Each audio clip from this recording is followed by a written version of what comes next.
আসসালামু আলাইকুম বন্ধুরা, আমি এর আগে আরেকটা ভিডিও বানিয়েছি এখানকার। এটা পরে জানতে পারছি এখানকার কিছু ঘটনা। এই যে দেখুন, একটা চাম্বুল গাছ, এই যে বড়, এখানে যারা আসছে এর আগে অনেকের চোখে পড়ছে। ওই দেখুন চাম্বুল গাছের মাথা, বলছে ওই মাথার থেকে একটা পা, আর একটা পা, ওই যে দূরে আর একটা চাম্বুল গাছ, ওই যে বাসার ফাঁকতে দেখা যাচ্ছে দূরে আর একটা চাম্বুল গাছ, ওই গাছের মাথায় দুইটা পা দুই দিকে এবং লম্বা চুল ছড়িয়ে দাঁড়িয়ে আছে সাদা পোশাক পরে। এটা আর এই জায়গাটার নাম হচ্ছে নাগবারান্দা।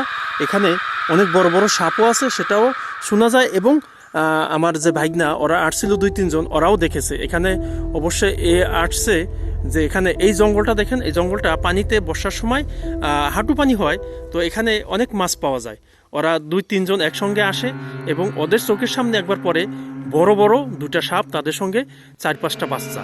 তো ওই বাচ্চাকে যখন বাড়ি দেয় তখন বড় সাপ ওকে দৌড়ানি দিয়েছিল।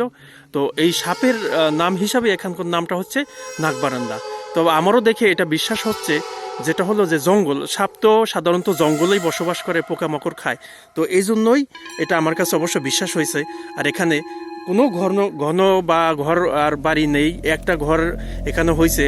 তারা নাকি বিদেশ থেকে আসছিল এবং জায়গা সস্তা পেয়ে এখানে কিনেছিল এবং ঘরটা তৈরি করেছিল।